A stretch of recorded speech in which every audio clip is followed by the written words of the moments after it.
Բարև ձեզ, սիրելիներս, մենք տեսეთ շարունակում ենք քննարկել Շիմոն Բաղավատամը եւ այս պահին ուսումնասիրում ենք 3-րդ երկի 2-րդ գլուխը։ Այն կարևոր է այն իմաստով, որ մենք նորից հնարավորություն ենք ստանում խորը փիլիսոփայության մեջ մտնելուց առաջ մի քիչ շփվել մաքուր նվիրյալների տրամադրությունների հետ։ Մենք տեսանք, որ Ութավան ինքը քննարկում է այն թեման, որ ինքը մաքուր նվիրյալ է, սա պիտի հասկացվի, եւ մաքուր նվիրյալ ինչ է նշանակում ընդհանրապես մաքուր նվիրյալ։ Մաքուր նվիրյալները իրենք երկու գիտակցությամբ են ապրում։ Մեկը դա նյութական հոգևոր գիտակցությունն է, կներեք, որով իրենց գիտակցությունով մուտք ունեն դեպի հոգևոր աշխարհ։ Այսինքն ցանկացած պահի, երբ որ այդ անձնավորությունը ինքը կենտրոնանում է հոգևոր աշխարհի վրա, ինքը լիակատար գիտակցում է հոգևոր աշխարհի իրականությունները, Աստծո դիրքը այնտեղ եւ իր սեփական հավերժ հարաբերությունները Աստծո եւ հոգևոր աշխարհում ապրող կենդանի էակների հետ։ Հետո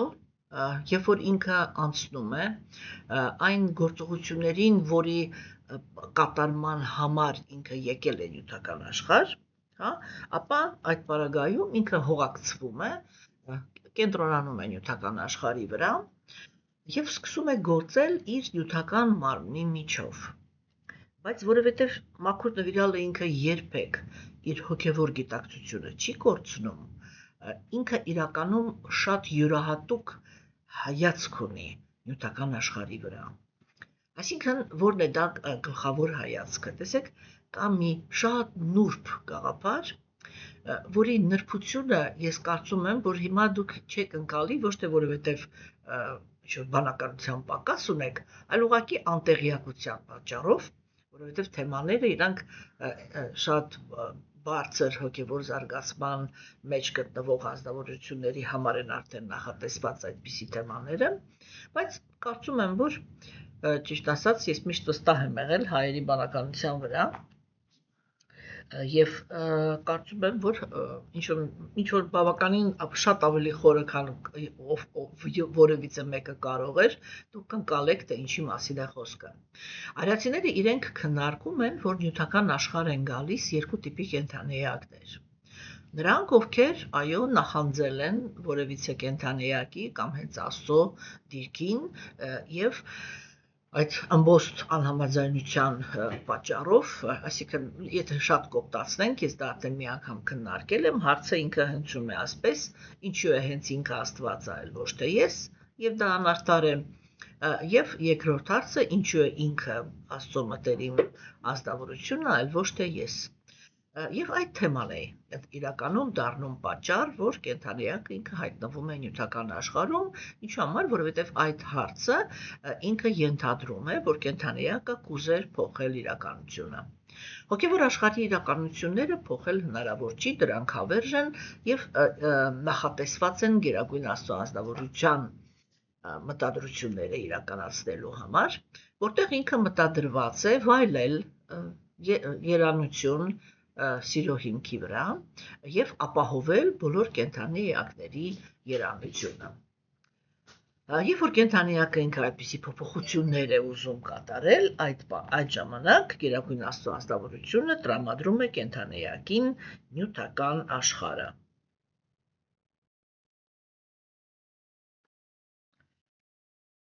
Ներեցեք, խնդրում եմ մի րոպե։ Աշխատե որ ամեն անգամ մոռանում եմ։ Եվ ուրեմն նյութական աշխարհ են գալիս այն կենդանի էակները, որոնք իրենք ուզում են իրենց սեփական ճիքերի հիմքերի վրա ապացուցել այն շրջապատին, որում իրանք գտնվում են, որ իրենք արժանի են բարձր դիրքի։ Այդ պայքարի մեջ, երբ որ իրանք գալիս են նյութական աշխարհ, հոգեբանության տեսանկյունից իրենց այստեղ մեծ սյուրպրիզ է սպասվում, ինչու, որովհետև սա ինքը շատ լուրջ նրբություն է, որը պիտի, այսպես էլի, հիշեք։ Ինքը ինչի մասն է խոսքը, որ երբ որ կենդանիակը հոգևոր աշխարհում մտածում է, թե ինչի է ինքը Աստված կամ ինչի է մյուսը մտերիմ, ուրեմն նվիրյալ, ինչի ես չեմ, ինքը մտածում է, որ մենակ ինքը պիտի իրավունք ունենա փոխելու ինչ որ իրականություն, այսինքն ինքը կուզեր, որ իմինը ինքը, այն մնացած ամեն ինչը մնար նույն կերպ, բայց իմինը ինքը հայտնվեր Աստծո տեղը, կամ հայտնվեր Աստծո մտերիմ որևիցե մի նվիրալի տեղը, չէ՞։ Իսկ նյութական աշխարհում իրան սյուրպրիզ է սպասվում, որտեղ այո, Գերագույն Աստծո անձնավորությունը ինքը հենց այդպես էլ մտածում է։ Ինքը ասում է, եթե դու ուզում ես ինչ-որ մի սկզբունք իրականացնես, դու պիտի հասկանաս, որ ես ոչ մի սկզբունք չեմ կարող ընդունել միայն քո համար։ Ուրեմն,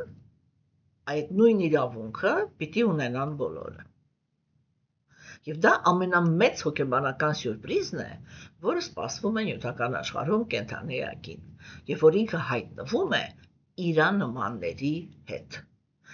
Ինչու է այդպես էլի, որ ասենք ինքը մտածում է, որ սկզբում դա իր ոչ թե ոչ դիտավորյալ նստած մտածում է, այլ ինքը չի պատկերացնում, այսինքն ինքը միայն պատկերացնում է, որ ինքը պիտի փոխի, չէ՞։ Եվ դա այդ ժամանակ ինչ է նշանակում, որ ոչ մեկ չի դիմադրելու իր ցանկության իրականացմանը։ Իսկ Գերագույն Աստծո անձնավորությունը ասում է, ոչ, այդպես չի կարող լինի, որ ինչ-որ մի բանը մենակ քեզ թույլ տված լինի։ Եթե ես ինչ-որ մի բան թույլ տվեցի, ուրեմն ես պիտի թույլ տամ բոլորին։ Հիմա գնացեք այդ բոլորով եւ հայտնվեք մի աշխարհում, որտեղ բոլորդ եք այդպիսին։ Եվ այդտեղ կենդանիակը ինքը հայտնվում է այդ անհրաժեշտության առաջ, որ ի որևիցե գլխավոր դեր կատարելու համար ինքը պետք է պայքարի, եւ այդ դերին հասնելուց հետո էլ պիտի պայքարի, որ կարողանա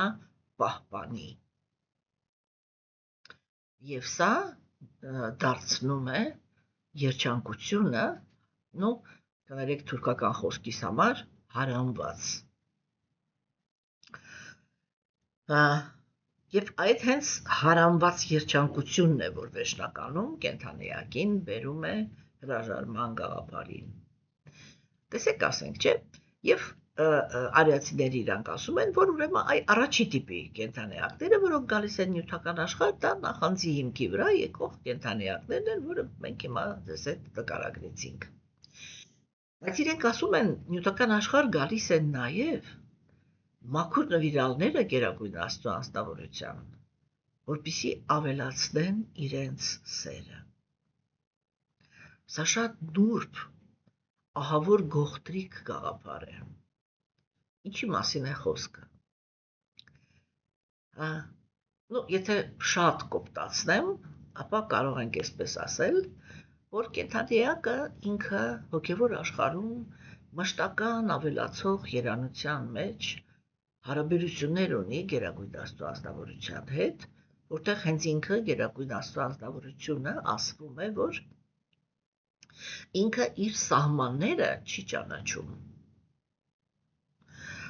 որովհետև ինքը անսահման է, եւ ինքը մշտական обновляется, էլի, ոնց որ նորանում է, թարմանում է մշտական։ Եվ դրա համար հոգևոր աշխարհում երանությունը ինքը մշտական աճող է։ Հիմա եւ երբ որ կենդանիակը ինքը ոնց ասեմ, հագենում է դա այն բառը չի, էլի, այն ինչ որ մի բան ոնց որ ընտելանա, հա? Եվ ոնց որ ասենք մեկ էլ հանկարծ զգա, որ միգուցե այսօր իր սերը այդքան չի ավելացել, ինչքան սովորաբար, չէ՞։ Որպեսզի ինքը մի հատ նորից իր մեջ թարմացնի Գերագույն Աստծո անձնավորության ներկայության կարևորությունը, այդ ներկայության դիրքը, հա, գինը, ընդհանրապես արժեքը, ոչ թե գինը կներեք, արժեքը, հա, իրանք գալիս են նյութական աշխարհ։ Ինչի համար, որպեսզի տեսնեն, թե ինչի է վերածվում աշխարհը, երբ չկա Աստված։ Հասկանում եք, կամ, երբ որ ինքը կա, միայն ուղղակի որպես արարիչ։ Այսինքն մնացած ամեն ինչը անտերության է մատնված։ Հա, ինչի է վերածվում աշխարհը։ Եվ իրանք հատուկ գալիս են, որպեսզի տեսնեն այն անհանգստությունները, այն դաժանությունը, այն տառապանքները, որը կա նյութական աշխարհում։ Եվ կա միայն այդ մի պատճառով, որ կենդանիակը չուզեց կախված լինել Աստծուց եւ անկախություն ուզեց։ Եվ այդպիսի նվիրալները, երբ որ իրենք գալիս են, հա, իրենք երկու վիճակներ, երկու բան են շատ ուժեղ գնահատում։ Մեկը իրանք գնահատում են, թե ինչ դժոխքի է վերածվում կենդանիակի կյանքը, երբ որ ինքը հալածում է գերագույն կամ հերքում է գերագույն Աստծո ազնվորությանը։ Բայց մյուս նրբությունը, որի հետ մենք հիմա տեսეთ շփվում էինք Ութավայի հետ կապված, դա նա է, որ ինքը տեսնում է, թե ինչպիսի զիջումների, ինչպիսի պայմանների է գնում գերագույն Աստծո ազնվորությունը, որպիսի օգնի այդ մոլորված կենդանիակներին վերադառնալ հոգևոր աշխարհ։ Եվ Ութաման ինքը հենց դա էր, մենք դա երկու հանդիպում, մենք դա էինք քննարկում, որ Ութավան ինքը ասեց զարմանալի գործողություններ են, ինքը գերագույն Աստծո անձնավորությունը, որպեսզի ինչ-որ բան հասկացնի աստվածամերժության դարաշրջանում ապրող կենդանիակներին, համաձայնվեց հայտնվել բանտում։ Հետո համաձայնվեց ցույց տա, որ ինքը վախեցած փախավ մի ուրիշ տեղ պահկվեց։ Հա? Եվ ինչից էր ինքը վախենում, այսինքն որն էր իր մահը ցանկացողը, ով էր, նյութական գիտակցությունը, այսինքն էգոիզմը, հա? Եվ ինչ էր ցույց տալիս գերագույն Աստծո ազնվորությունը, որ երբ որ կենդանիակի գիտակցությունը ինքը լցվում է էգոիզմով, ոչ մի երանություն, ոչ մի երջանկություն իրականանալ չի կարող, որովհետև ամեն մեկը մտածում է միայն իր երջանկության մասին կամ տարածված էգոիզմ, հա? Այսինքն այն բանի մասին կներեք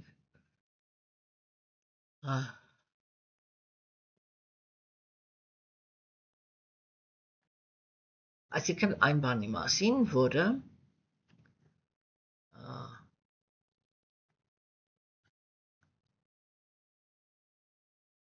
կորցրեցի ներողություն, տեքստը կորցրեցի։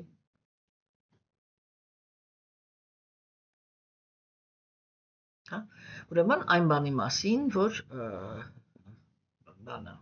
միտքս տվավ։ Լեցեք։ Հա, այսինքն բանը Ութավան ինքը խոսում էր դրա մասին, որ գերագույն Աստծո անձնավորությունը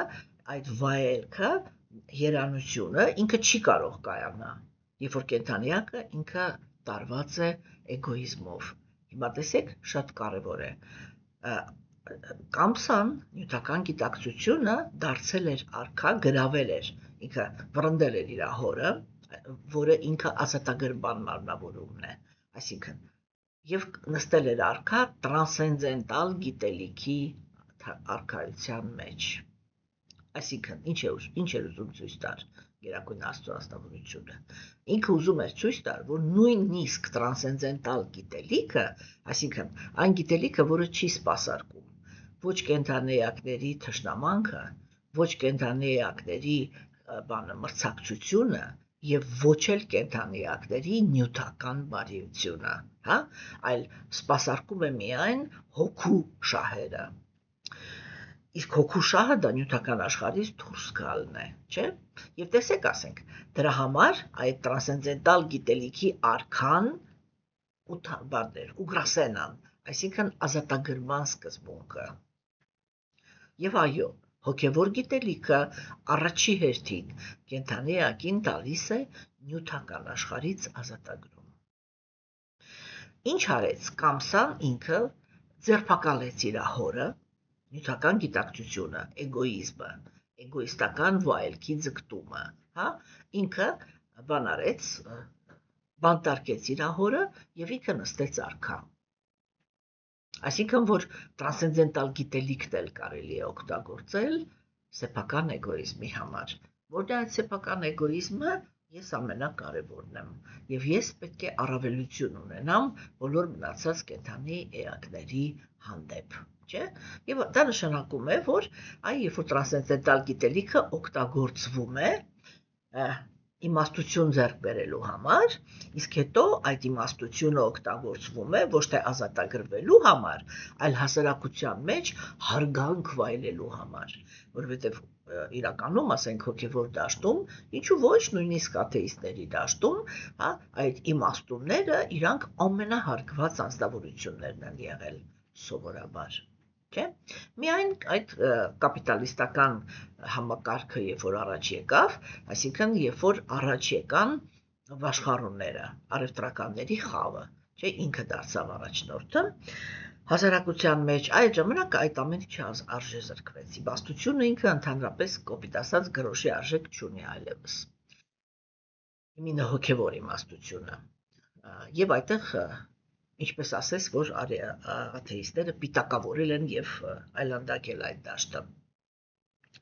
Եվ տեսեք սիրելիներս, չէ, եւ գերագույն Աստծո ազնվորությունը ինքը հենց դա ցույց տվեց, որ տրանսցենդենտալ գիտելիքի դաշտում ինքը կարող է հայտնվել, բայց հզորանալ, աճել, մեծանալ այդ երանության էներգիան չի կարող։ Այդտեղ կարող է ծնվել, բայց այդտեղ չի կարող կայանալ։ Որպեսզի կայանա երանությունը, կենդանիակը պետք է իր հոգևոր կյանքը ձևավորի այդպես ուրախության եւ սիրո տրամադրությունների մեջ։ Սա մենք այսպես շատ ընդհանուր ենք խոսում, բայց թե ինչպես պետք է այդ սիրուն հասնել, այդ ամեն ինչը ինքը շատ ավելի խորը խոսակցություններ է ուզում, որը ժամանակի ընթացքում մենք այդ ամեն ինչը շատ խորը կքննարկենք, եթե Աստված մեզ բոլորիս կյանք տա, մեր երկրին էլ անկախություն։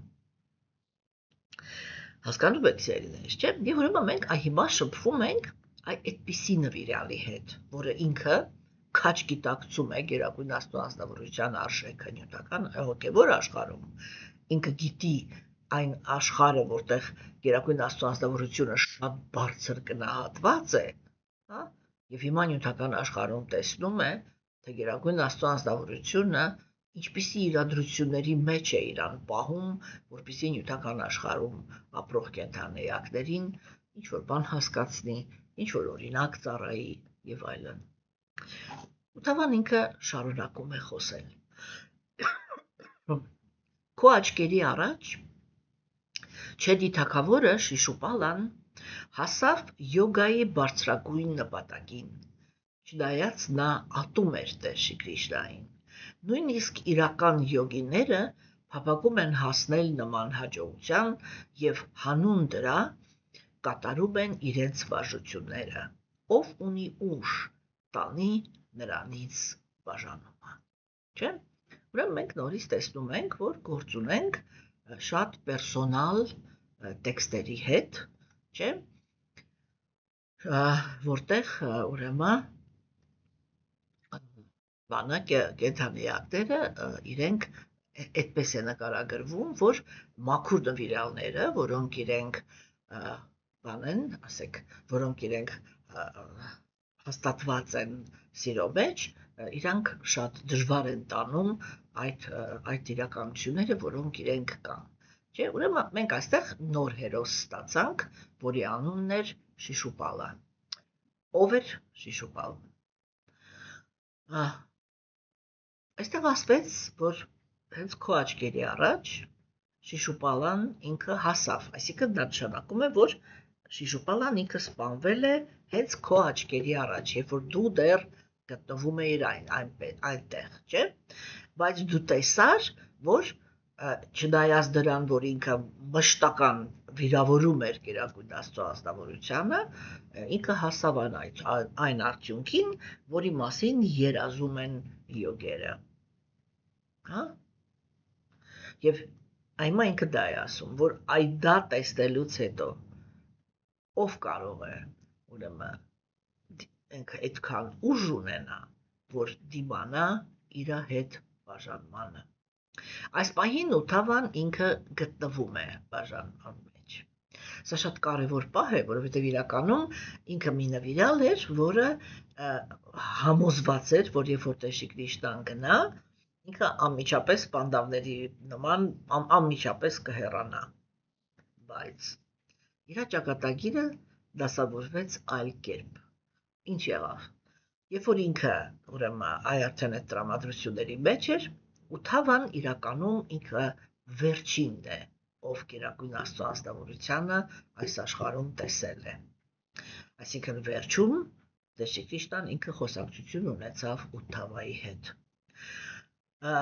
Արիացիների կրոնական տեսության փիլիսոփայությունը Գերագույն Աստծո ազնվորությունը մի անգամ պատմեց Արգջունային Կուրուքշետրայի ճակատամարտից առաջ, երբ որ Արգջունան ինքը տատանվեց եւ արդեն չէր կարողանում հասկանալ, թե որն է իր պարտականությունները, չէ՞։ Եվ երկրորդ անգամ այդ ամենը տեղի ունեցավ,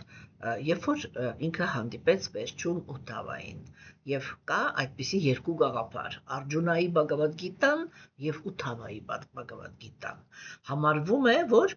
Թավայի Bhagavad Gita-ն ինքը ավելի բարդ է ասված, հա, որովհետեւ երբ որ Տեր Քրիստոսն ինքը խոսում էր Արգջունայի հետ, ինքը խոսում էր մի նվիրալի հետ, որին պետք է համոզեր, որ ինքը հասկանար, թե ինչու պետք է մասնակցի Կուրուքշետրայի ճակատամարտին։ Ինչու համար, որովհետև Արգջունայի համար շատ կարևոր էր, որպեսզի ինքը հոգևոր դաշտում ճիշտ օրինակ ծառայի, հա։ Այսինքն Արգջունայի պահվածքը ինքը օրինակի պահվածք էր։ Երբ որ Տեր Քրիստոսն ինքը հանդիպեց Թավայի հետ, Թավան ինքը այդ նվիրալներից չէր, որոնք իրանք պետք է օրինակ ծառայեին նյութական աշխարհում գտնվող կենդանեակների կրոնականության սկզբունքների համար։ Ինքը Գերագույն Աստծո ազնվորության հետ գողտրի հարաբերությունների օրինակն էր։ Այսինքն ոչ մի դեր էլ չէր խաղում, հա։ Ինքը իր բնական բնության մեջ էր հաստատված։ Արգջունան էլ ինքը հոգևոր աշխարհում Գերագույն Աստծո ազնվորության մտերիմ ընկերներից է, բայց հոգևոր աշխարհում իրանք երբեք Կուրուքշետրա ճակատամարտի անհրաժեշտության առաջ չեն կանգնում։ Հոգևոր աշխարհի քշատրիները, այսինքն իշխանավորները, իրանք երբեք պատերազմ չեն վարում։ Հասկանում եք, այնտեղ իմաստը ունենալ առաջնորդ բացարձակ այլ է։ Ուղղակի հիմա այդտեղ է չի, որ մենք այդ խնդիրը քննարկենք, հետո կքննարկենք, ուղղակի մատնանշում ենք թեման, չէ՞։ Եվ տեսեք, իսկ Թավան հիմա, երբ որ Գերագույն Աստծո ազնվորությունը ինքը հանդիպում է Թավային, ինքը գործ ունի մի նվիրալի հետ, որը առանց իրա չի կարողանում շնչել։ Բարիս ամենաբուն իմաստով։ Բայց այդ պահին Գերագույն Աստծո ազնվորությունը ինքը գիտակցում էր, որ այ հիմա պիտի Թավային ասի, որ դու իմ հետ չես գալու, դու մնալու ես, որովհետև ես առաջադրանք ունեմ քո համար։ Եվ այն Bhagavad Gita-ն, որը Տեր Քրիստոսն ինքը պատմեց Թավային, ուներ այդ երանգը, հա, մտերիմ գողտրի հարաբերություններ ունեցող նվիրալի հետ խոսել նրա մասին, որ դու պիտի մնաս։ Հասկանում եք, չէ՞։ Ուրեմն սա շատ բան է, չէ՞։ Մենք ձեզ հետ պանդավների հետ կապված խոսեցինք, որի մեջ մտնում են եւ Արգջունան, խոսեցինք նրա մասին, չէ՞, որ օրինակ պանդավների հետ Գերագույն Աստծո ազնվորությունը ինքը մի քիչ այլ կերպ վարվեց։ Ինչպես ինքը վարվեց։ Ինքը վարվեց այսպես, որ ինքը պանդավներին տեղյակ չպահեց, որ ես պատրաստվում եմ գնալ։ Յուտքիշտիրան ինքը նայեց, տեսավ, որ ինչ-որ այնպիսի կենդանեակներ են սկսել ծնվել, որոնց հետ իրական կրոնական դաշտ հնարավոր չի ստեղծել, իսկ պանդավները իրենք նախատեսված էին իրական կրոնական դաշտի համար։ Եվ Յուտքիշտիրան ինքը միանգամից ասեց, այստեղ կներեք, ուրեմն մեր ֆունկցիաները ավարտվեցին, սա նշանակում է, որ Գերագույն Աստծո ազնվորությունը ինքը հեռացել է, եթե ինքը հեռացել է, ուրեմն մենք այստեղ անելիք չունենք։ Որովհետև հոգևոր աշխարհը դա համընդհանուր երանության աշխարհն է, իսկ նյութական աշխարհում հոգևոր դաշտը դա համընդհանուր նյութական երջանկության դաշտն է։ Եվ երբ որ այդ համընդհանուր գաղափարը դուրս է գալի մեջից, որի կրողն է նախասկզբնական Գերագույն Աստծո ազնվորությունը, չէ՞, ուրեմն հոգևորը ինքը կորցնում է իր իմաստը։ որտեղ իրական հոգևորը ինքը նախատեսված է երջանկության համար։ Ժամանակակից հոգևոր տեսությունները իրանք հոգևոր մարդուն առաջարկում են միայն համբերություն։ Ոչ մեկ իրանց երջանկություն խոսք չի տալիս։ Ինչու՞։ Որովհետև կրոնականությունները իրանք գտնվում են աթեիստների ձեռքում իրականում, եւ աթեիստները իրենք չեն պատրաստվում թույլ տալ, որպեսզի հոգևորականները կարողանան ունենալ իրենց պետությունը։ Իսկ դա ինչ է նշանակում, որ իրական հոգևոր մարդիկ ապրելու են կամ կեղծ կրոնականների շրջապատում կամ բացահայտ աթեիստների։ Իսկ այդ դեպքում ինչ է ստիպված լինելու։ Ստիպված են լինելու համբերել ուրիշի էգոիստական պահվածքը։ Եվ վերջը։ Եվ այդտեղ ոչ մի երջանկության մասին ընդհանրապես խոսք չկա։ Դրա համար էլ համբերություն բառը ինքը դառնում է ամենակարևորը։ Էնպես չի, որ արիացիները իրենք չեն խոսում համբերության մասին։ Իրենք էլ են խոսում համբերության մասին։ Բայց դուք կտեսնեք, թե ընթացքում, երբ որ մենք ինչ-որ բաներ ենք քննարկելու, ինչքան քիչ մենք կհանդիպենք այդ բառի հետ։ Այսինքն, երբ որ կենդանիակը անհրաժեշտություն կունենա դիմել իր համբերությանը։ Հասկանում եք, իսկ աստվածամերժության դարաշրջանում հոգևոր մարդկանց տանում են այդ անկյունը, այդտեղ այդպես զագանյայոտ վուգլ էլի, հասկացաք, չէ, որտեղ այդ է, որ քո միակ մեթոդը մնալ կենդանի, կարողանալ շնչել, ունենալ մի կտոր հաց, կայանում է միայն նրանում, որ դու պիտի համբերես մեր, փափուկ ասած, արատավոր բնությունը եւ դրանից բխող արատավոր արարքները։ Եվ ուրիշ ոչինչ չակնկալես քո կյանքում այս աշխարհից։ Հասկանում եք, չէ՞։ Եվ հիմա տեսեք, ուրեմն, եւ հիմա Գերագույն Աստծո անձնավորությունը ինքը պետք է ասի Ութավային, որ ինքը հեռանալու է, իսկ Ութավն մնալու։ Եվ այդ Բhagavad Gita-ն, ինչպես ես արդեն ասեցի, ինքը այդ տրամադրությունների փիլիսոփայության մեջ ոչ, բայց տրամադրությունների մեջ տարբերություն ունի։ Եվ հիմա արդեն Ութավան ինքը, երբ որ հանդիպեց Վիդուրային, ինքը արդեն այդ տառապանքի մեջ է, որ Գերագույն Աստծո անձնավորությունը հեռացել է, իսկ ինքը մնացել։ Հասկանում եք։ Եվ այդտեղ տրամադրությունների տեսանկյունից շատ հետաքրքիր բուկետներ կան, որոնք հիմա ես նորից ստիպված եմ լինում, երբ որ հիմա եմ խոսում մակրոնավիրալների մասին, ստիպված եմ լինում հաճախ ասել, որ հիմա դա դեռ որ մեր խոսակցությունները չենք, որովհետև հիմա մենք չենք հասկանա իրական իրաց տրամադրությունները։ Եվ այսպես շիշուպալան։ Այսինքն Ութավան ինքը ասեց, որ կար մի ազնվորություն, որը ամբողջ կյանքի ընթացքում միայն վիրավորանքներ էր հասցրել Աստծուն, բայց վերջում ստացավ ազատագրում։ Ինչի մասին է այստեղ խոսքը։ Շիշուպալան ընդհանրապես ինքը այսպես ամենացայտուն եւ ամենաբացասական, ամենատրագիկ կերպարներից է Բhagavatam-ի, ինչու ոչ, նաև եւ Մահաբարատայի, չէ՞, ինչու համար, որովհետեւ իր պատմությունը դա Աստծո հանդեպ ատելություն տածող կենդանիակի պատմությունն է, որը, ասենք, վերջնականում, ինչպես Ութավան նշեց, չէ, ավարտվեց ազատագրումով։ Ինչու համար։ Հետագայում Բhagavatam-ում մենք կհանդիպենք մի այդպիսի ընթացքի, հա, որտեղ կքննարկվի Յուդհիշթիրայի եւ Նարադա Մունիի հանդիպումը։ Այսինքն, երբ որ Յուդհիշթիրը արքան, պանդավների մեծ եղբայրը, եթե հիշում եք, այսինքն բարոյականության սկզբունքների, կրոնականության մեջ բարոյական սկզբունքների բանը, մարմնավորումը, չէ, ինքը կհանդիպի Նարադա Մունիին, այսինքն Բhakti Yoga-ի մարմնավորմանը։ Բhakti Yoga նշանակում է Գերագույն Աստծո անձնավորության հետ մաքուր սիրո կապի վերականգնումը։ Եվ այդ անձնավորությանը Յուդհիշթիրան հարց է տալիս։ Ասում է, նվիրալները իրենք կյանքեր շարունակ ծառայում են Աստծուն եւ չեն կարողանում հասնել ազատագրման։ Ինչպես եղավ, ինչպես է ստացվում, որ բոլոր այն դեմոնները, որոնց Գերագույն Աստծո անձնավորությունը սպանում է, մեր աչքի առաջ ստանում են ազատագրում։ Հա?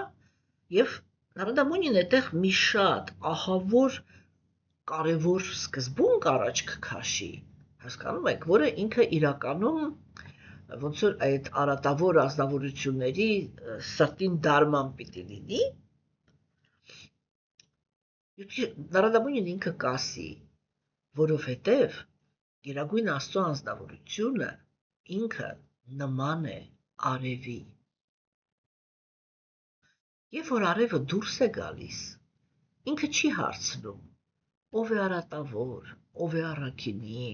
ով ինչ է, հա? Ինքը բոլորի համար լույս է տալիս,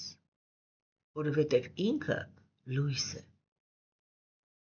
Վերջ։ Դա է իր բնությունը։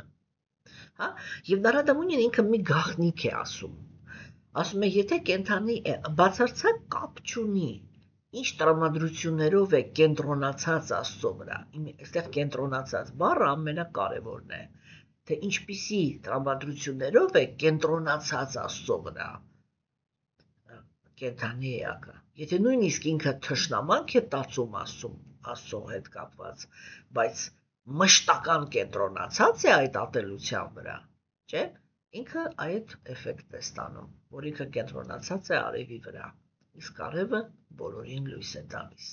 եւ այդտեղ է, որ կենթանիակը ինքը ստանում է ազատագրում։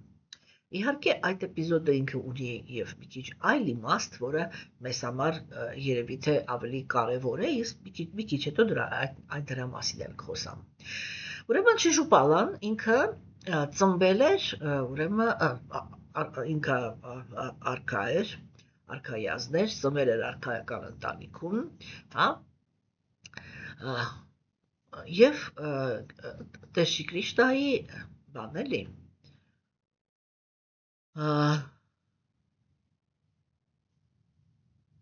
հորաքրոջ տղան էր, սա է թարգմանում մտքումս, հա, հորաքրոջ տղան էր Քրիստոսի, դվայրուդի եղբայրներ էին, էլի, եւ երբ որ ինքը ծնվեց, ինքը ուներ 3 աչք եւ 4 ձեռք, բայց երբ որ առաջի անգամ ձայն հանեց, այդ ձայնը, որ ինքը հանեց, ինքը ուրեմն բան է,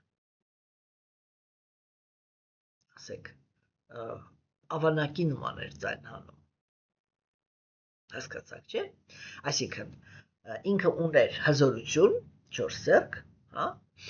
եւ ուներ 3 աչք, այսինքն 2 նյութական աչք եւ մի նուրբ դաշտ տեսնող, այսինքն պայծառատեսի աչք։ Հետագայում իրադրություններ դասավորվեցին այնպես, որ պարզ դարձավ, որ Շիշուպալան ինքը վիրավորանքներ հասցնող է։ Եվ իր մայրը խնդրեց Տեր Քրիստոսին, ասեց, ես խնդրում եմ քեզ, որ դու 100 վիրավորանք իրան ներես։ Իր վիրավորանքները կներես։ Եվ Տեր Քրիստոսն այդտեղ ասեց, լավ, ես իրան կներեմ 100 վիրավորանք, բայց 101 վիրավորանքի վրա ես իրան կոչնչացնեմ։ Հա? Եվ այս պահը ինքը իրականում շատ հետաքրքիր եւ կարեւոր պահ է հոգեվոր զարգացման տեսանկյունից, որովհետեւ այստեղ ներկայացված է Գերագույն Աստծո անձնավորության բնավորությունը։ Ինչու համար է սա կարևոր, որովհետև այո, հոգևոր մարդիկ իրանք շատ հաճախ շտապողական դրության մեջ են գտնվում եւ ակնկալում են, որ Գերագույն Աստծո անձնավորությունը ինչ որ իրավիճակներում այսպես անմիջապես պիտի ինչ որ մի հատ ռեակցիա տա։ Հասկանում եք։ Իսկ այստեղ մենք տեսնում ենք, որ Գերագույն Աստծո անձնավորությունը ինքը իրեն մի քիչ այլ կերպ է պահում։ Արդեն բացահայտ էր, որ Շիշուպալան իր ամբողջ կյանքում վիրավորանքներ է հասցնելու իր եղբորը։ Իրականում ինքը նախանձ էր, հա, նախանձի մարմնավորում է։ Եվ ինքը նախանձում էր իր եղբորը, եւ դրա համար էր, որ Բաքսիմեդոն Թակուրը ինքը հանճարեղ սահմանում է տալիս, ինչ է նշանակում նախանձ, հա, ինքը ասում է նախանձը արտահայտվում է այսպես. դա վիճակ է, երբ որ կենդանիակը ինքը քաջ գիտակցում է իր դիմացինի առավելությունը, բայց ձևացնում է, որ այդպիսի առավելություն չկա։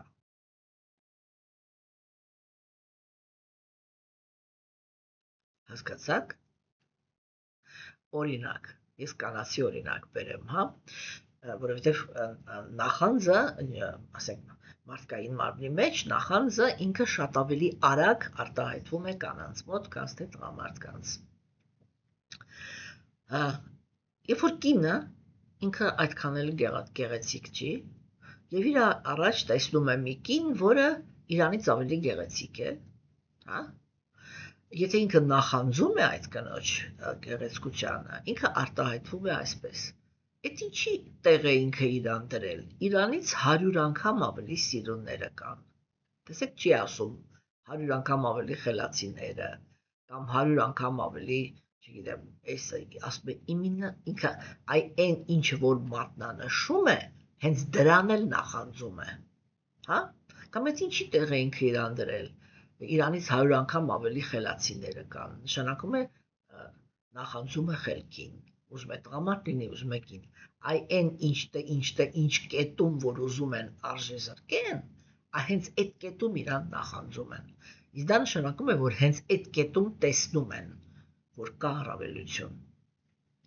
հասկանում եք, հիմա Շիշուպալան ինքը հենց այդ ազնվորություններ, ինքը չէր կարողանում տաներ, որ հիմնականում Տեր-Շի Քրիշտայի ամբողջ շրջապատում ովքեր որ կային, բոլորը ընդունում էին, որ ինքը անգերազանցելի ազնվորություն է բոլոր տեսակետներից,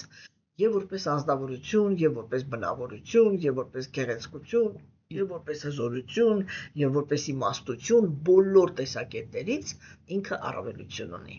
Հա, եւ Շիշուպալան իրան այդ բոլոր կետերում առավոտից երեկո հայհոյելով ման էր գալիս։ Այսինքն փոքր հասակից Շիշուպալան ինքը արտահայտում էր նախանձ, արտահայտում էր կոպտություն, շատ գոռոզ ազնվորություն էր, հա, եւ հատուկ կերպով ատում էր հենց Տեր-Շի Քրիշտային։ Եվ ես արդեն ասեցի, որովհետեւ չէր կարողանում համբերել Քրիշտայի փառքը։ Հա, եւ հատուկ հաճույք էր ստանում, երբ որ ինքը վիրավորում էր Քրիշտային, այսպես բոլորի ներկայությամբ։ Ինքը Տեր-Շի Քրիշտային անվանում էր գող, անվանում էր սրիկա, հա, անվանում էր կանանց սրտակեր, հա, եւ երբ որ իրադարձությունները արդեն բան էին անում, ինքը միացավ Ջարասանթայի հետ, որը Տեր-Շի Քրիշտայի ամենամեծ թշնամիներից էր, մենք հետագայում այդ կերպարը կնայենք, հա, եւ դիմակայում էր բանդավներին, հա, հիմա, երբ որ տեղի ունեցավ Ռաջասույա Յագյան, որը եթե հիշում եք Քրիշտիան ինքը կատարեց, մենք ակրաս այս վերջերս էինք նորից դրա մասին խոսում, չէ, որ դա այն զոհագործությունն էր, որտեղ թագավորները գալիս էին եւ ներկա էին լինում այն բոլոր թագավորները, որոնք իրենք համաձայն էին, որպիսի իրենց պետությունով մտնեն արիական քաղաքակրթության, արիական կայսրության մեջ, հա, եւ բոլոր դրանք, ովքեր որ դա ընդունել էին, գալիս էին եւ մասնակցում էին Ձիուս զոհագործությանը, հասկանում եք, եւ Յուդքիշթիրան ինքը որպես բարոյականության մարմնավորում, չէ, առաջին հերթին ինքը առաջարկեց, որպիսի առաջին հերթին փառաբանեն Տեր-Շի Քրիշտային։ Ինչու՞, որովհետև ինքը համընդհանուր երջանկության սկզբունքն էր։ Եվ Յուդքիշթիրան ինքը փաստացի այդ քայլով ուզում էր ասել, որ ես համընդհանուր իմ կայսրության մեջ բոլորի երջանկության մասին եմ մտահոգ լինելու։ Հա? Երբ որ ինքը այդպես ասեց, Շիշուպալան, այսինքն նախանձելու իրավունքը, հա, ինքը միանգամից կատաղեց եւ բոլորի ներկայությամբ վեր կացավ եւ սկսեց վիրավորել համընդհանուր երջանկության սկզբունքը։ ինքը դա անում էր շատ երկար, շատ կոպիտ եւ թունավոր խոսքերով։ Այբ որ ինքը տենց խոսում էր, Տեր Քրիստոն ինքը հանգիստ իր մեջ հաշվում էր իրեն հասցված վիրավորանքների քանակությունը։ Եվ երբ որ Շիշուպալան ինքը 100-րդ վիրավորանքը արտասանեց եւ այ բերանը բացեց, որ արտասանի 101-րդը, Տեր Քրիստոն ինքը ամիջապես կանցեց իր Սուդարշանը ճակրան դա այսպես կրակից բաղկացած անիվ է, որը ինքը ժամանակի մարմնավորումն է եւ կտրեց Շիշուպալայի գլուխը անմիջապես։ Բայց երբ որ ինքը Շիշուպալայի գլուխը կտրեց, հա, տեղի ունեցավ մի հատ շատ անսովոր բան։ Բոլորը տեսան, բոլորի աչքի առաջ Շիշուպալայի մարմնի մեջից դուրս եկավ այդ լույսի կետը, հա, եւ մտավ Քրիստոյի մեջ։ Սա ազատագրում է, որը ինքը կոչվում է այդ ազատագրում այդ լույսի մեջ, այսինքն Տեր Քրիստոյի մարմնից այդ բրահման երբ որ ասում են, այդ Տեր Քրիստոյի մարմնի լույսն է։ Ուրեմն այդ լույսի մեջ ուղղակի տարածվեց։ Այդ դա էր հարցնում Յուդհիշթիրան հետագայում։ Այ ինչպես եղավ, ինքը այսքան դա նշանակում է, որ այդ պահին Յուդհիշթիրան ինքը չէր կարողացել մարսել այդ էպիզոդը, թե ինչպես անձնավորությունը, որը այդպես խայտառակում էր Քրիստոյին, ինքը ազատագրում ստացավ։ Հասկանում եք։ Եվ այդտեղ դա էր, որ կարևորը նա էր, որ ինքը կենտրոնացած էր Աստծո վրա։ Հա։ Եվ ուրեմն կա նյութական աշխարհում կա այդպիսի process, իրականում սանսկրիտ ինքը կոչվում է վիրասանա։ Վիրասանա դա նշանակում է, բան էլի, սիրո արտահայտում, հա, ֆորմը բակցի, սիրո արտահայտում, որը ինքը արտահայտվում է այդ ատելության միջոցով։ Հասկանում եք։ Եվ ուրեմն այստեղ խոսակցությունը գնում է նրա մասին, որ ինչ օրինակ էր ուզում ցույց տալ Գերագույն Աստծո անձնավորությունը։ Առաջի հերթին ինքը ուզում էր ցույց տալ, որ ինքը գնահատում է ոչ թե ձևը, հա, այլ գնահատում է կենտրոնացման խորությունը։ Եթե անձնավորությունը ինքը այսպես էլի անընդհատ մտածում է Աստծո մասին, եթե նույնիսկ ինքը դա անում է թշնամաբար, Գերագույն Աստծո անձնավորությունը դա գնահատում է։ Բայց միևնույն է, իհարկե, սիրով կենտրոնացումը ինքը ավելի բարձր է, հիմա մենք դա չենք քննարկում, բայց մեր կրթության մեջ պիտի մտնի այդ դետալը, որ եթե անձնավորությունը ինքը մենք տեսնում ենք, որ ինչ-որ մեկը այսպես էլի կենտրոնացած, անընդհատ կենտրոնացած ատում է Աստծուն, մենք պետք է իմանանք, որ ինքը արժանանալու է Շիշուպալայի բախտին, այսինքն անպայման Գերագույն Աստծո անձնավորությունը իր գլուխը կտրելու է, բայց համել ազատագրում է պարգևելու։ Ազատագրում դա չի նշանակում, որ կենդանիակը գնաց հոգևոր աշխարհ։ Ազատագրում դա նշանակում է ինքը այլևս կարմա, ճակատագիր չունի։ Եվ իր հաջորդ կյանքում սկսում է զրոյից։ Ինքը նորից զրոյից սկսում է ինչ-որ հարաբերություններ, ինչ-որ բաներ, բայց մեղքերի համար պատասխան չի տալի։ Հասկանում եք, չէ՞։ Ինչ վերաբերվում է իր անվանը, ապա իր անունը շատ հետաքրքիր է, որովհետև իրականում բաքսի յոգայի մեջ, երբ որ ազնվորությունը ինքը օրինակ ձեռնադրում է ստանում, չէ՞, այն հոգևոր անունը, որը անձնավորությանը տալիս է Գերագույն Աստծո անձնավորությունը, չէ՞, ինքը սովորաբար երկու կերպ է, էլի։ Այսինքն նույն անունը ինքը ունի իր կարող է ներկայացնել այդ կենդանիակի բանը, պրոբլեմը, եւ այդ նույն անունը կարող է ներկայացնել այդ կենդանիակի, ուրեմն առավելությունը։ Ես իմ օրինակով ասեմ, որպեսզի ասեք ոչ մեկի օրինակը չբերեմ, որ ոչ մեկ ինձանից չնեղանա, չէ՞։ Տեսեք, իմ հոգևոր անունը Արչի է։ Արչի նշանակում է արևի շող։ Եթե դուք բացեք իմ աստրոլոգիական քարտեզը, դուք կտեսնեք, որ ես 10-րդ տան մեջ ունեմ վնասված արև։ Հա, այսինքն ուղղակի հակառակը, որ հատկապես 10-րդ տան մեջ դա հասարակական տունն է, այսինքն կենդանիակի հասարակական գործունեությունը, չէ՞։ Ուրեմն, ես այնտեղ ունեմ վնասված արև։ Եվ դա նշանակում է, որ ինձ ուղղակի հակացուցված է դուրս գալ հասարակության մեջ, որովհետև ես այնտեղ միշտ հասարակությունից շատ դաժան հարվածներ եմ ստանալու։ Ինչ ուզում է անեմ, հայավարի ասած, մատերս էլ որ մոլ վառեմ, միևնույն է վերջում իմ արևը պետք է լինի վնասված։ Չէ՞։ Ուրեմն մի կողմից իմ անունը կարող է ինձ մատնանշել, որ դու այստեղ կարող ես խնդրեմ ունենալ, երբ որ մենք նայում ենք աստրոլոգիական քարտեզը, տեսնում ենք, որ այո, հենց արևի հետ կապված խնդրեմ կա։ Հիմա, այսինքն անձի, հա? Եվ հիմա հաջորդը դա արջին ինքը պրիտում առաջի կինն է եղել, հիմա երկու բառով կասեմ։ Այսինքն նա մի անձնավորություն է եղել, որը Լաքշմիի մարմնավորումն է, այսինքն բախտի աստվածուհու, հա, մարմնավորումն է, եւ ինքը Գերագույն Աստծո անձնավորության հետ միասին եկել է արիացիների քաղաքակրթություն այն ժամանակ, երբ որ արիական քաղաքակրթության մեջ արքայի դերում հայտնվեց Վենան, այսինքն մի ահավոր երևույթ, որը ինքը այսպես ուղղակի արիական քաղաքակրթությունը տանում էր դեպի կործանում։ Եվ բրահմանները իրենք մանտրաներով սպանեցին Վենային եւ Վենայի մարմնից ստացան Գերագույն Աստծո անձնավորության մարմնավորումը։ Դա պրիտումը առաջն էր։ Եվ մայր արջին ինքը եկավ իր հետ։ Այսինքն մի մյուս կողմից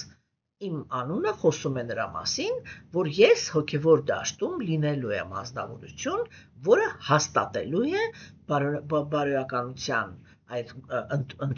բարոյականության սկզբունքները ընդունելու գործընթացի բոլոր մանրամասները։ Եվ այո, առանց կեղծ համեստության ես ոչ թե կարող եմ փաստեմ, դուք ուղղակի կարող եք կարդալ իմ գրքերը եւ համոզվեք, որ այդ գիտելիքը ինձ իրոք յուրահատուկ կերպով է տրված Աստծո կողմից։ Հասկանում եք, տեսեք, այսինքն նույն անունը ինքը կարող է ցույց տալ եւ դա եւ նա։ Եվ անձնավորությունը ինքը եթե ճիշտ է զբաղվում իր հոգևոր կյանքով, ինքը միշտ արդարացնում է իր հոգևոր անվան դրական իմաստը։ Եթե ինքը հոգևոր կյանքին վիրավորանքներ է հասցնում, անփույթ է վերաբերվում եւ այլն, իր հոգևոր անվան ուղղակի հակառակ իմաստը կարող է գտնել իր մեջ։ Հասկանում եք։ Եվ ուրեմն այդ իմաստով Շիշուպալայի անունը, ինչև այսքանը պատմում, որտեղ Շիշուպալայի անունը ինքը հենց այդպիսի անուն էր։ Արական քաղաքակրթության մեջ կենտանիակին մարդուն միշտ տրվում էր այնպիսի անուն, որը ինքը համապատասխանում էր իր որակներին։ Հիմա Շիշուպալայի անունը ինքը նշանակում է, որտեղ շիշու դա բան է, երեխա, մլադենец, բան էլի, երեխա։ Իսկ պալա նշանակում է բան, պաշտպան։ Հա, եւ երբ որ արդեն մենք բառացի ենք վերցնում Շիշուպալայի անունը, այդ անունը նշանակում է, որ ինքը երեխաների պահապան է։ Հասկանում եք, բայց երբ որ մենք նայում ենք Շիշուպալայի բնավորությունը, մենք տեսնում ենք, որ ինքը ուր вообще երեխաների պահապան լինելը ուր, հասկանում եք, եւ սա նշանակում է, որ իր անունը ինքը, այսինքն ինքը ծնվել էր արքայական բանում, արքայական ընտանիքում, չէ՞, եւ արքաները իրենք սովորաբար միշտ լինում էին իրենց ժողովրդի համար որպես հայր, այսինքն երեխաներին պաշտպանող, չէ՞, բայց ուղղակի հակառակը դուրս եկավ։ Հասկանում եք, այդ որ Շիշուպալան ինքը դուրյոթանայի նման էր, դրա համար իրանք շատ լավ ընկերներ էին։ Ինքն էլ իր երկրում էր սկոլարական սկզբունքները քանդող։ Հասկացաք, եւ դրա համար էլ այդքան ատում էր Կրիշնային։ Այդ համընդհանուր երջանկության սկզբունքը ատում էր։ Հասկանում եք։ Այսինքն իր անունը դա ոնց որ իրոնիա լիներ, էլի, հակառակ իմաստով։ այ հակառակ իմաստներ ցույց տալիս, որ ինքը ընդհանրապես պահապան չի։ Հասկացաք։ Եվ ուրեմն հենց այդ Շիշուպալայի մասին է այստեղ խոսքը գնում, որ Ութավան ինքը ներկայացրեց, որ հենց այդ դա էր էլի ասում, որ քո ներկայությամբ, չէ, Շիշուպալան ինքը այդքան վիրավորանքներ հասցրեց, իսկ բանը Տեր Կրիշնան ինքը համբերատար, հանդուրժողական լսում էր, բայց հետո երբ որ արդեն իրան գլխատեց, բոլորը տեսան, որ իր մեջից իր հոգին դուրս եկավ եւ ձուլվեց Գերագույն Աստծո ազնվորության փայլի հետ, չէ՞։ Ուրեմն տեսեք, բայց վերջում ինչ ասեցիք, ասեց եւ այդ ամեն ինչը տեսնողը ոնց կարող է դիմանալ նրա հետ բաժանմանը։ Այսինքն ինչի մասին է ինքը խոսում։ Տեր Կրիշնայի բնավորության քաղցրության մասին, չէ՞, որ այսինքն տեսեք, ցանկացած նյութական աշխարհում բնավորված էակները նույնիսկ առաքինության գոյավիճակի մեջ միևնույն է, իրանք կարողանում են զսպեն եւ դա արարքի չվերածեն, բայց միևնույն է, եթե որտեղ առաքինությունը ինքը նույնպես գոյավիճակ է։ Գոյավիճակ նշանակում է, որ մեկ է կա նյութական կեղծ եսը, իսկ նյութական կեղծ եսը ինքը ահավոր չի սիրում, երբ որ իրան անհարգում են։ Որտեղ նյութական կեղծ եսի հիմքը ո՞րն է։ Նյութական կեղծ եսի հիմքը դա նա է, որ ես արժանի եմ ունենալ առավելություն։ Այսինքն վայելեմ հարգանք, վայելեմ ընդհանրապես բոլոր կենդանիակներին ու ոնց ուզում եմ եւ այլն, չէ՞, դա է նշանակում։ Հասկանում եք։ Եվ տեսեք, ասենք, չէ՞, եւ դիմա Ութավանիկը դրա մասին է խոսում, որ Գերագույն Աստծո ազնվորությունը ինքը մի բնավորություն ունի, չէ՞, որտեղ նույնիսկ այն ազնվորությունը, որը իրան ատում է, որը իրան այսպես հրապարակայնորեն այդքան վիրավորական խոսքեր է ասել, ինքը միևնույն է այդ կենդանիակի հանդեպ մնում է հանդուրժող եւ ինքը ներում է եւ իրան տալիս է ազատագրում միայն մի բանի համար, որ ուղղակի ինքը իր վրա կենտրոնացած էր եւ իր ներքին աշխարհը դա է, որ ով որ կենտրոնացած է իմ վրա, կապ չունի ատելությամբ թե սիրով, ինքը պիտի ինձանից բարիք ստանա։ Հասկանում եք, բայց եւ թեկուզ ասենք, չէ, այդ պարագայում ինքը կոնկրետ Շիշուպալային գլխատեց։ Այդ գլխատելուց հետո միայն բոլորը տեսան, որ Շիշուպալայի մարմնից այդ լույսը, այսինքն իր հոգին դուրս եկավ եւ ձուլվեց Կրիշնայի մարմնի փայլի մեջ։ Հասկանում եք։ Ուրեմն սա էլ դրա մասին էր խոսքը։ Հաջորդ տեքստում Ութավանիկը ասում է Կուրուքշետրայի մարտադաշտում կռվողները անկասկած մաքրագործվեցին Աջունայի կողմից արձակված նետերի տարափից եւ տեսնելով Կրիշնայի աչքի համար հաճելի լոտոսային դեմքը հասան տիրոջ բնակավայրը։ Տեր Կրիշնան բոլոր երամիասնությունների տիրակալն է եւ ողջ հարստության եւ ձեռքբերումների անկախ գերագույն սեփականատերը։ Արարչագործության մեջ կարգուկանոնի միլիոնավոր հավերժական պահապաններ երկրպագում են նրան եւ նվերներ են ընծայում նրան իրենց սաղավարտներով դիպչելով նրա ոտքերին։ Հետևաբար, ով վիդուրա, կարող ենք մենք նրա ծառադերս առանց ցավի հիշել, թե ինչպես նա կանգնած էր գահին նստած Ուգրասենա թագավորի առջև եւ նրան բացատրություններ էր տալիս, ասելով. «Թույլ տուր Տեր իմ պատմեմ քեզ ամեն ինչ, ինչ պատահել է»։ Չէ, տեսեք, այստեղ արդեն Ութավանիկը նկարագրեց Կուրուքշետրայի ճակատամարտի բանը, մենք դրա մասին Բhagavad Gita-ի էջերում ենք խոսացել, ես արդեն համոզված եմ, որ այն ազնվորությունները, որոնք իրենք լսում են մեր դասախոսություններ, իրանք լսում են ստաբիլ ամենասկզբից եւ ասենք քաշտեղյակ են արդեն թե ինչի մասին է խոսքը ու ես արդեն կարիք չունեմ ամեն անգամ ինչ-որ էպիզոդներ 0-ից նորից բացատրելու։ Կուրուքշետրայի ճակատամարտի մասին մենք ձեզ այդ Bhagavad Gita-ում ենք խոսել, թե այնտեղ ինչ տեղի ունեցավ, չէ՞։ Հետո ասենք ինքը Ութավանիկը քննարկեց, որ բաներ անում Գերագույն Աստծո ազնվորությանը բոլորը ընդունում են որպես բան առաջագործության կարգոկանոնի բան առաջնորդ այդ բոլոր հարցերում եւ այն երկրորդ շերտ կարգոկանոն հաստատողները իրանք միշտ նվերներ են մատուցում Գերագույն Աստծո ազնվորությանը, собственно, հենց դա էլ կոչվում է զոհագործություն։ Զոհագործությունը իրականում արիացիների կատարմամբ դա պրակտիկ գործողություններ, չէ, որտեղ երբ որ կատարվում էր զոհագործությունը, եթե դա Գերագույն Աստծո անձնավորությանն էր կատարվում, դա էր, որ նվերներ էին պատրաստվում, երբ որ Գերագույն Աստծո անձնավորությունը գալիս էր, այդ նվերները հանձնում էին իրան, կամ եթե դա կիս աստվածները Աստծուն էին անում, եթե մարդիկ էին անում կիս աստվածներին նույն ձևով, եւ հիմնականում նվեր էին պատրաստում ոսկեղեն։ Եվ նվիրում էին այդ ամենը կիս աստվածներին, կիս աստվածներն էլ նվիրում էին Աստծուն, հա, ինչ-որ բաներ, եւ դրա դիմաց Աստված ինքը լսում էր իրենց խնդրանքները եւ կատարում այդ ուրեմն ցանկությունները, չէ՞։ Եվ վերջում ինքը խոսեց նրա մասին, հատուկ շեշտեց, որ ինքը Գերագույն Աստծո անձնավորությունը խոնար կանգնել էր Ուգրասենայի առաջ, այն ազատագրման սկզբունքի, եւ իրան դիմում էր այդ բառերով Տերին։ Ութավայի համար, որը ինքը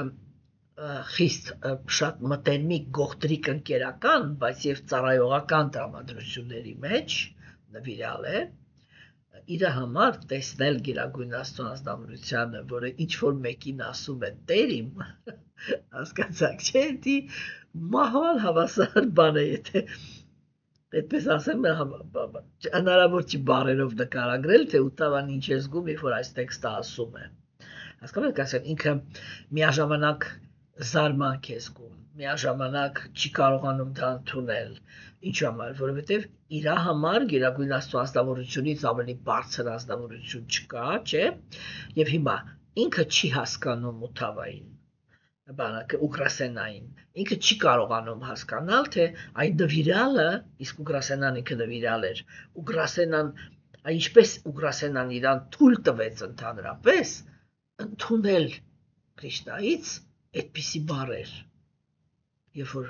ինքը դիմեց իրան, ասեց Տեր իմ, թույլ տուր քեզ բացատրություն տամ։ Տեսեք, մենք հիմա, եթե մենք կոպիտ գիտակցություն ունենք, չէ, ոչ թե կոպիտ գիտակցություն, այլ ինքներս Աստված լինելու ցանկություն ունենք, եկեք այստեղից սկսենք, էլի, ես միշտ ասել եմ, որ հոգևոր գիտելիքը ինքը շատ խորը հոգեբանություն է, չէ։ Տեսեք, այբ որ մենք ինքներս ձգտում ենք Աստծո դիրքին, չէ։ Ցանկացած կետ, որտեղ մեզանից պահանջվում է կամ ակնկալվում է, որ մենք պիտի ինչ-որ խոնարհություն դրսևորենք կամ համեստություն դրսևորենք, դա մեզ համար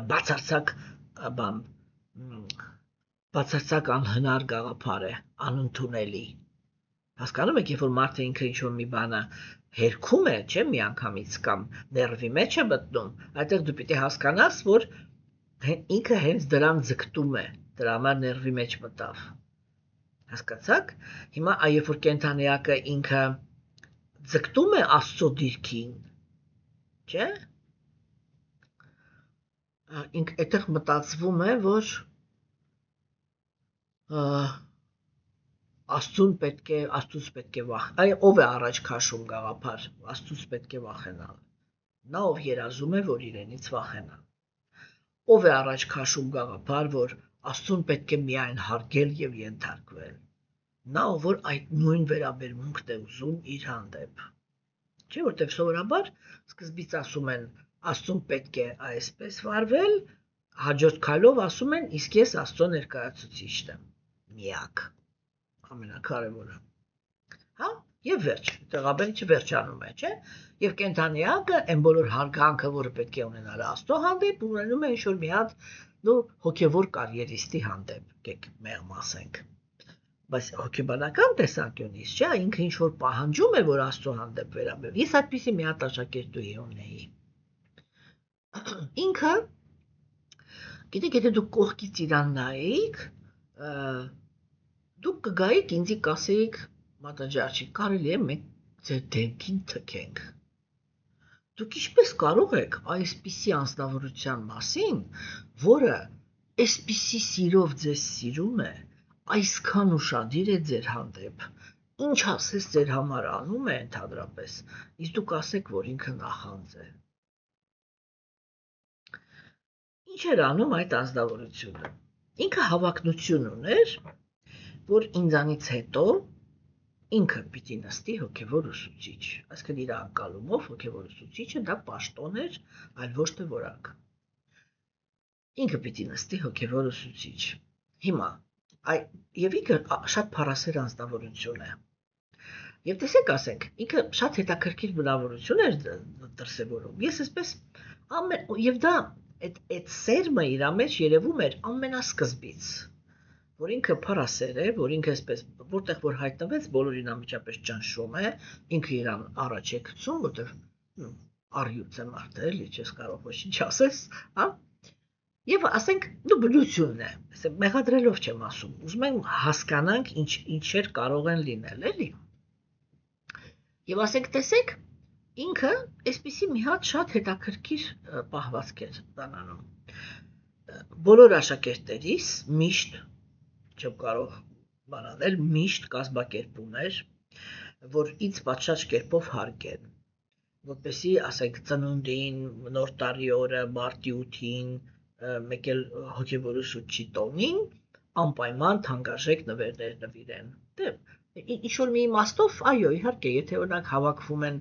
100 հոգի, հա, 100 հոգու համար, չգիտեմ, այնտեղ ինչ-որ մի հատ $300 մի փուչուրիկ ոսկորեն նվիրել է, դա խնդիր չի, չէ՞։ Բայց ինքը պարտադիր այդ ապահովում էր, չէ՞։ Միշտ այսպես խիստ հետևում էր, որ այդ նյութական խնդիրները այսպես իր տեղը լինեն, որ ես ընդհանրապես ոչ մի բանի կարիք չունենամ։ Եվ դա արտաքինից թվում էր սուպեր բան, չէ՞, սուպեր հոգատարություն։ Բայց իրականում ինքը բոլորին նախապատրաստում էր այդ մշակույթին, թե ինչպես պիտի վարվեն իրա հետ, երբ որ ինքը նստի իմ տեղը։ Չէ, տեսեք, որոձի արտաքինից թվում է, որ այ իդեալական պահվածք է, չէ, այդ հոգեբանությունն եմ հիմա բացատրում, էլի, որ այ հոգեբանականներն էլ իրանք շատ հաճախ ինչ որ պահանջում են, որ մենք Աստծո հանդեպ զգանք, չէ, հետո դա այսպես կամաց աննկատ շուռ են տալիս իրանց վրա։ Սա շատ նուրբ հոգեբանություն է։ Հասկանում եք, եւ այո, եթե մարդը ինքը չունենա իմաստություն կամ չունենա պայծառատեսություն, որտեղ ինքը ուղղակիորեն ինչ-որ բաներ տեսնում է եւ ոչ մի գիտելիքի կարիք չունի, չէ՞, եթե ինքը այդ ամեն ինչը չունենա, շատ դժվար է հասկանալ, թե դիմացինը ինքը ինչ է անում, որովհետեւ արտաքինից դա թվում է հոգատարություն։ Օրինակ ձեր մտքով երբևիցե կանցներ, որ այն ազնվորությունը, որը ինքը խոսում է դրա մասին, որ Աստծուն պետք է հարգել, ինքը հաջորդ քայլով իրականում խոսում է դրա մասին, որ հարգել պետք է իրեն, որտեղ ինքը Աստծո ներկայացուցիչն է։ Հասկանում եք, սա շատ նուրբ կետեր են։ Ինչու համար, որովհետև համ էլ ճշմարտությունը ինքը կայանում է նրանում, որ Աստծուն պետք է հարգել։ Հասկանում եք։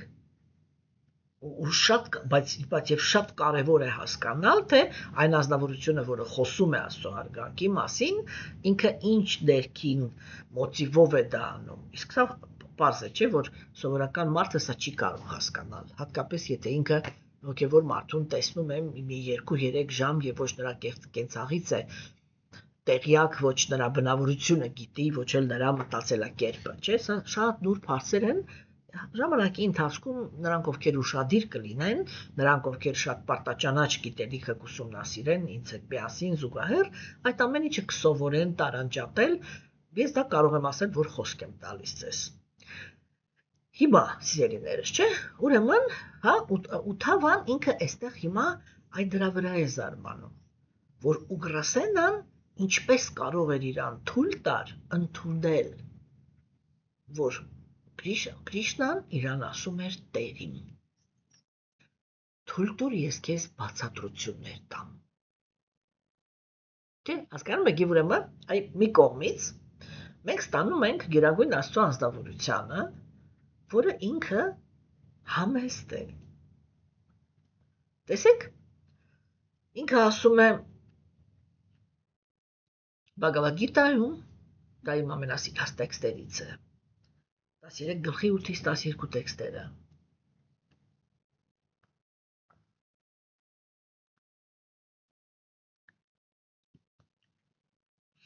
Որտեղ Տեր Շիրի Քրիշնան ինքը հայտարարում է, թե ինչն է ինքը համարում գիտելիք։ Ինքը ասում է խոնարհությունը, համեստությունը, բռնությունից ազատ վիճակը, համբերությունը եւ պարզությունը ես համարում եմ գիտելիք։ Այսինքն ինքը գիտելիքը համարում է որակը։ Հիմա երկրորդ խնդիրը, որը կա Գերագույն Աստծո ազնվորության հետ, եւ ես միշտ ասում եմ, որ յուրահատուկ կերպով սիրահարվել եմ իր վրա, երբ որ հասկացել եմ իր այդ բնավորությունը։ Մյուս կողմից Գերագույն Աստծո ազնվորությունը երբեք կենդանի ակներից չի պահանջում այնպիսի մի բան, որը հենց ինքը չի անում։ Ինչու էր Տեր Շիրի Քրիշնան Ուգրասենային ասում Տերիմ։ Որտեվ Տերիմ նշանակում է ես ենթարկվում եմ քո ցանկություններին։ Չէ՞, նույն կերպ Քրիշնան ինքը խոնարհվում էր Յուդհիշթիրային,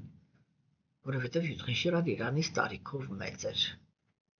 Եվ Յուդհիշթիրան ինքը նվիրալ էր, եւ բոլորը իրանք տեսնում էին, որ Յուդհիշթիրան ինքը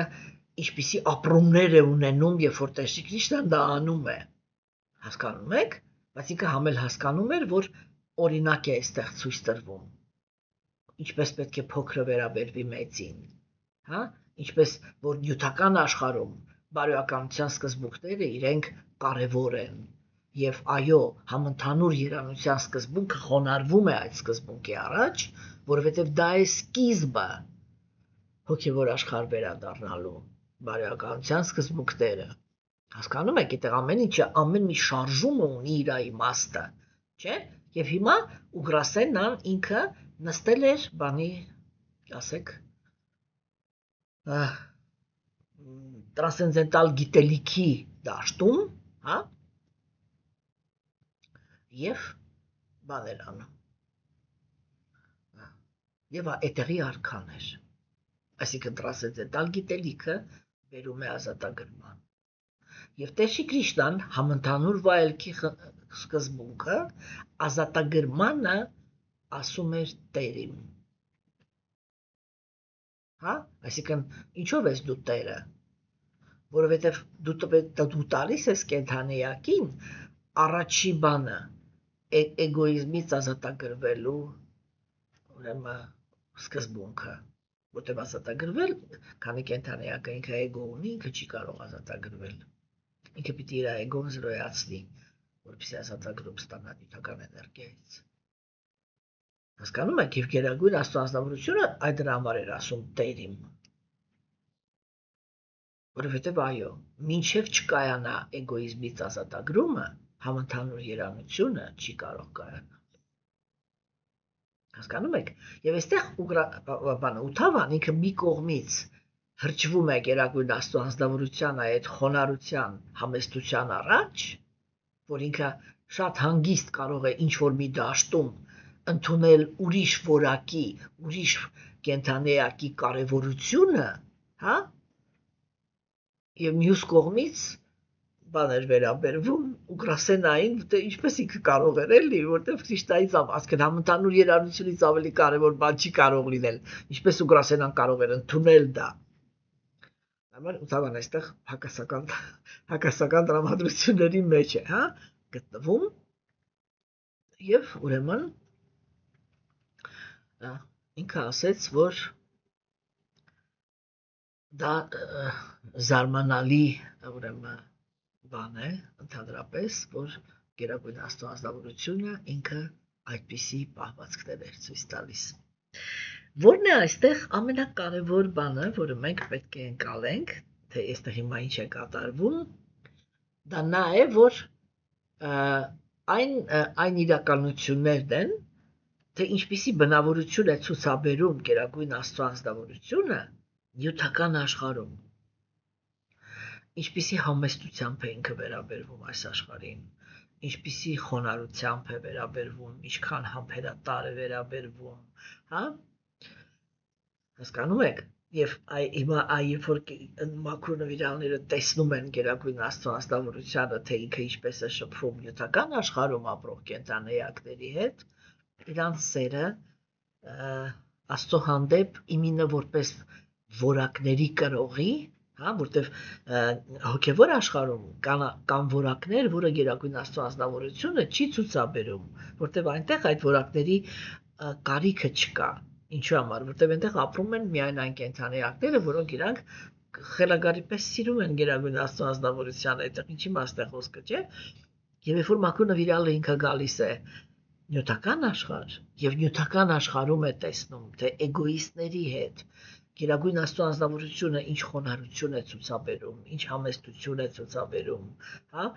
թե ինքը ինչպիսի համեստությամբ է համաձայնվել թաքնվել այս աշխարհում, բայց մնալ նրա ղեկավարը եւ հոգ տանել նրանց մասին, ով իրան առավոտից երեկո ամբողջ օրը թքում են վրան, հասկացաք, չէ՞, թե ինքը ինչ համբերությամբ է այդ ամեն ինչը անում, իրանք ավելի ու ավելի խորը սեր են զարգացնում Գերագույն Աստծո ազնվորության հանդեպ, հասկանում եք։ Եվ այսպիսի բաներ, իր մնացածը մենք քննարկենք արդեն վաղը, իսկ այսօր այսքանը, տեսություն։